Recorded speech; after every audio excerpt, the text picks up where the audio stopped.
మనం సైతం గురించి కొన్ని క్వశ్చన్స్ ఉన్నాయి సార్. అయితే మనం కాస్త వేరే టాపిక్ మాట్లాడుకుందాం. ఆ! దానికంటే ముందు ఒక స్ట్రైట్ క్వశ్చన్ అడుగుతాను. మూవీ ఆర్టిస్ట్ అసోసియేషన్ అని చెప్పి అక్కడ అంతమంది ఈసీ మెంబర్స్ ఉంటారు. అవును. స్ట్రెచ్చర్గా ఒక్కొక్క పొజిషన్ ఉంటుంది. పెద్ద పెద్ద వాళ్ళు ఉంటారు. ఆ మూవీ ఆర్టిస్ట్ అసోసియేషన్లో కూడా డబ్బులు అవకతవకలు జరుగుతున్నాయని చెప్పి చాలాసార్లు అలిగేషన్స్ చాలామంది చేశారు. అది పక్కన పెడితే ఒక్క మనిషి ఇంతమందిని కలుపుకొని ఇన్ని లక్షల రూపాయలు టర్న్ ఓవర్ చేస్తున్నారు, ఇన్ని వందల మందికి సహాయం చేస్తున్నారు. ఏ రోజు కాదాంబరి కిరణ్ ఈ రూపాయి తినేసాడని ఇప్పటిదాకా ఒక్క నెగిటివ్ మార్కు లేదు, ఒక్క విమర్శ లేదు. అవును. ఎలా మెయింటైన్ చేస్తున్నారు? అంటే మనం మనం స్వచ్ఛంగా చేయటమే దాన్ని మెయింటైన్ చేయటం. అంతకంటే ఇంకా లేదు, మంచి నాకు చేసేటప్పుడు కూడా విమర్శలు నాకు ఉంటాయి కదా. ఇద్దరు సీఏలు ఉన్నారన్న. ఓకే. ఇద్దరు వాళ్ళు చిన్న కుర్ర నీలాగా చిన్న వయసులో వాళ్ళు. ఏ రోజు వాళ్ళకి చెప్పకుండా ఇది యాక్సెప్ట్ చేయను నేను. ఉమ్, నేను ఏదైనా సరే అన్న నాకు ఇలా కావాలంటే విరాళం ఎంత ఇస్తారో ఇవ్వండి, ఉమ్, దట్స్ ఆల్. అదే వాళ్ళు మెయింటైన్ చేస్తారు. వాళ్ళు ఎవ్రీ ఇయర్ వాళ్ళు చూసి వాళ్ళే డబ్బులు వేస్తుంటారు మనం సైతుల్లో. అన్న ఒక 1000 రూపాయలు వేస్తున్నాను అన్నయ్య, అన్న 2000 వేస్తున్నాను అన్నయ్య అని. ఎందుకంటే వాళ్ళ అకౌంట్ వాళ్ళ దగ్గర ఎవ్రీ ఇది ఉంటుంది కదా. అవునవును. ఎవ్రీ మంత్ 2వ తారీఖు 3వ తారీఖు వాళ్ళకి అకౌంట్ వెళ్తుంది వాళ్ళకి, మనం సైతంది. సో ఆ క్లారిటీ మనకి ఎప్పుడైతే ఉందో, మనం ఎక్కడైతే తీసుకొని వస్తున్నామో, నేను నా ఫ్రెండ్స్ దగ్గర 10 రూపాయలు 10 రూపాయలు వాళ్ళు ఇస్తున్నప్పుడు 10 మంది స్నేహితుల్లో 2-3 ఇవ్వచ్చు. సార్. కానీ తీసుకున్న తర్వాత ప్రపంచం మొత్తానికి చెప్తాను, పలానా వ్యక్తి 1000 రూపాయలు ఇచ్చాడు, పలానా వ్యక్తి 500 ఇచ్చాడు, పలానా వ్యక్తి 20 రూపాయలు ఇచ్చాడు. సో వాళ్ళు ఇన్స్పైర్ అవుతారని చెప్తాం మనం. నాకు 14 గ్రూపులు ఉన్నాయి మొత్తం మీ మనం సైతంలో.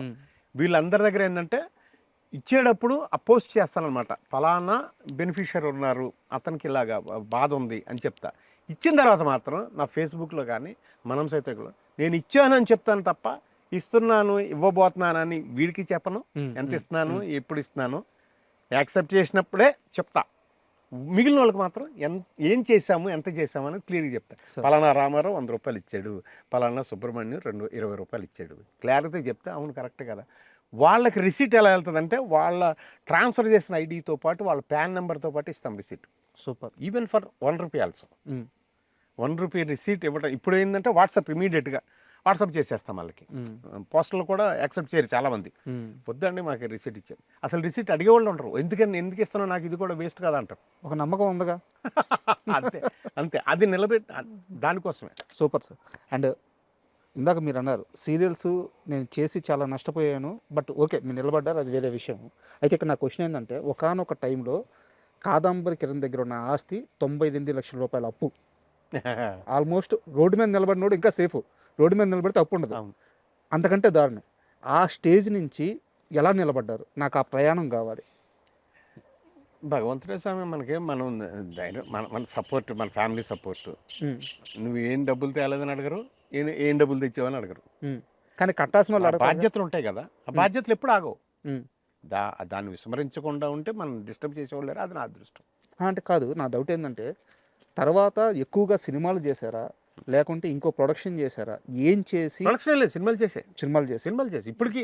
అంటే నాతో పాటు ట్రావెల్ అయిన వాళ్ళు చాలా మంది ఇళ్లలో ఉండిపోయారు, చాలా మంది చచ్చిపోయారు. అయ్యో, నేను ఇంకా కేబుల్ తొక్కుతానే ఉన్నాగా. అవును, నాకు ఇంకా అవకాశాలు ఇస్తున్నారు. అవును. అంతే, దాంతో సాటిస్ఫైడ్. అంతే. మనం ఓవర్ నైట్ సూపర్ స్టార్ అయిపోవాలి, ఓవర్ నైట్ మనం ఏదో అయిపోవాలి, ఓవర్ నైట్ ఇన్ని కట్టలు తీసుకెళ్ళాలి, నాకేం లేదు. ఇవాళ భగవంతుడు ఇచ్చాడా లేదా, నాకు అప్పు అయితే లేదు. ఏ రోజు భయపడలేదు సార్ అంత అప్పు? భయం మనం సైతం పెట్టక ముందు ఉండేది. ఉలిక్కుబడి లేవటాలు, ఎందుకంటే ఒక పక్క చచ్చిపోవటం, ఇవన్నీ చూసిన తర్వాత బాధ్యతలు నెరవేర్చుకుంటాగానే ఏం పోతాం ఏంటి మనం ఎలాగని టెన్షన్ ఉండేది. మనం సైతం తర్వాత పోతే ఏంటి, వాడు పోలే వీడు పోలే, నడుస్తూ చచ్చిపోయారుగా మన పక్కన కరోనాలో. మరి నువ్వు ఉన్నది ఎందుకు? ఉన్నంతకాలం నలుగురికి ఉపయోగపడితే ఎట్టి పరిస్థితుల్లో కష్టంలో ఉన్నవాడికి నాకేమైనా అయితే వీడు ఉంటాడు అనేది కావాలి. నాకేమైనా అయితే అంటే పోవటమేగా. పోయిన తర్వాత ఏమవుతుంది నీకు తెలుసా? వాడికి తెలియదుగా. కానీ వాడు పోయిన తర్వాత అంటే వాడికి ఏదైనా కష్టం ఉంటే వీడు ఉంటాడంట. ఆ నమ్మకం నిలబెట్టుకోవాలి. దానికి అదే నా పవర్ఫుల్, అదే నా పవర్ సార్. అంతే. అండ్ మీరు సినిమా ఛాన్సుల గురించి చెప్పారు కాబట్టి, పేకాట సరిగ్గా రాదని చెప్పి కాదంబరి కిరణ్కి అవకాశాలు ఆపేసింది ఎవరు? అంటే అప్పుడు మామూలుగా ప్యాకెట్లు ఎక్కువ ఆడేవారు. అంటే జనరల్ డిస్కషన్లో ఏమవుతుందంటే, అప్పుడున్న పరిస్థితుల్లో నాకు వేషం రావాలంటే డైరెక్టర్కి ఆ కో డైరెక్టరో లేకపోతే మెయిన్ ఎవరైతే ఉంటారో వాళ్ళకి చెప్పినప్పుడు ఇలా ఉంటుందండి, ఇలా బ్యాచ్ అండి చెప్తారు కదా. ప్యాకెట్ లేక వద్దని వారు, వాడు ప్యాకెట్ ఆడ్డే కదా, వాడికి రాదు. కంపెనీ ఉండదు. మరి నేర్చుకున్నారా ప్యాకెట్? ప్యాకెట్ నాకు అప్పటికి వచ్చు, కానీ ఆడేవాడు కాదు. ఎందుకంటే నేను అందుకనే నేనేంటంటే అలాంటి వాటికి నేను వెళ్ళకుండా దీంట్లోకి వెళ్ళా. సార్ అండ్ ఒక స్ట్రైట్ క్వశ్చన్ అడుగుతాను సార్. అంటే నేను మామూలుగా గెస్ట్ని అడిగేటప్పుడు మీ ఇష్టం చెప్తే చెప్పండి, లేకుంటే లేదు స్కిప్ చేద్దాం నాకు ఏమీ లేవాలా. లేదు, నాకు మాత్రం ఈ క్వశ్చన్ ఖచ్చితంగా సమాధానం కావాలి. ఓకే. దేనికి భయపడని కాదంబరి కిరణ్ తన కులాన్ని ఎందుకు బహిరంగంగా చెప్పడానికి, ఇండస్ట్రీ పరంగానే ఓన్లీ ఇండస్ట్రీ పరంగా నా కులం ఇది అని చెప్పడానికి ఎందుకు ఎప్పుడు ఇష్టపడరు? కాదంబరి పెట్టుకున్నదే అందుకని. కాదంబరి అంటే బ్రాహ్మణుని కదా, బ్రాహ్మణుని చెప్తాను నేను. కానీ లేదా కులం అడ్డంకి అనేది మిమ్మల్ని చాలా సార్లు అంటే అవకాశాల పరంగా అలా లేదు. అలాగైనా కానీ బ్రాహ్మణ కులంలో ఉన్న వాళ్ళందరూ నన్ను ఎంకరేజ్ చేశారని కాదు, నన్ను ఎంకరేజ్ చేయలేదని కాదు. నాకు ఎవరైనా ఏ కులమైనా కానీ నాకు వేషం ఇచ్చిన వాళ్ళే, నాకు డబ్బులు ఇచ్చిన వాళ్ళే, నేను పనిచేసినందుకు డబ్బులు ఇచ్చిన వాళ్ళే. అసలు నాకు అదే నాకు అలాంటి ఇబ్బంది. అన్న తల్లి పేరు చెప్పుకోవడానికి సిగ్గుపడినట్టుంది మీరు చెప్పింది. నో, ఎవరి కులం వాళ్ళకి వాళ్ళు కావాలని ఆ కులం పుట్టలేదుగా. కులం వాళ్ళకి తల్లి లాంటిదే. అది నేను చెప్పుకోవడం నాకు కాదంబరి. కులం అనేది మీకు ఎప్పుడు అవకాశాలకు అడ్డంకి కాలేదా? అంటే అది వాళ్ళ ప్రాబ్లం, నా ప్రాబ్లం అయితే కాదు. నాకే ఏమో పోనీ ఏం కాదు నేను అసలు అబ్బే. మరి ఇంకొకరు కూడా నాకు ఇస్తున్నారుగా వేషం, చాలు. అండ్ ఇప్పుడు దాకా మనం మాట్లాడుకున్న మాటల్లో తెలియకుండా అచ్యుత్ గారి పేరు రిపీటెడ్గా వస్తా. అవును, వాడు అంటే ఇక్కడ ఉంటాడు, ఇలాగా గాలి చుట్టూరా నా పక్కన ఉంటాడు. ప్రతి ఆర్టిస్ట్కి సార్ చనిపోయే లోపల ప్రతి ఆర్టిస్టు కోరుకునేది ఒకటి ఉంటుంది, అంటే ఆడియన్స్ యాక్సెప్ట్ చేయడం, రిలేటబుల్, వాళ్ళని సొంతం చేసుకోవడం అనమాట. వీడు నా మనిషి, వీడు మా యాక్టర్, వీడు మా స్టార్ అని చెప్పేసి.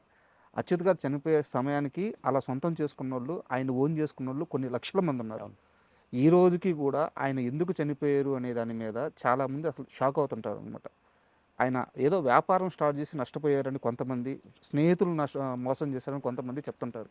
అసలు అచ్యుత్ గారి మరణం వెనక ఏం జరిగింది? అంటే అనారోగ్యాన్ని వాడు సీరియస్గా తీసుకోవాలి. 4-5 రోజుల నుంచి తేన్ ప్లే వస్తున్నా అన్నాడు. జెల్సులో ఏదో ఉండి, జెల్సులో అవి తాగేవాడు తెచ్చుకొని ఏదో చేశాడు.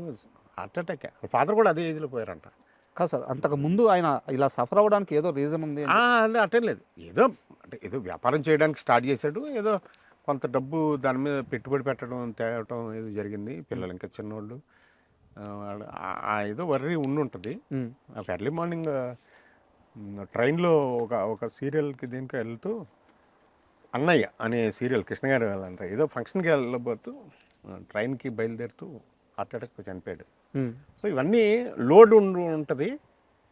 బట్ నేను అప్పుడే విజయవాడలో ఒక షూటింగ్, కటారమ్మ గారిది షూటింగ్ చేసుకుని తెల్లవారుజాము దిగితే ఇంట్లో ఉన్నాను. వాళ్ళ ఫాదర్ది కార్యక్రమం ఉంది, తిథి ఉంది, అంతా రెడీ అవుతూ ఉన్నాం. ఈ లోపల గాంధీ అనే ఫ్రెండ్, అచ్యుత్కి నాకు కామన్ ఫ్రెండ్, వాడు వచ్చి హాస్పిటల్లో జాయిన్ చేసాం. పొద్దుట వెళ్తే డాక్టర్ చెప్పాడు ఏదైనా మిరాకిల్ జరిగితే బతకొచ్చు అన్నాడు.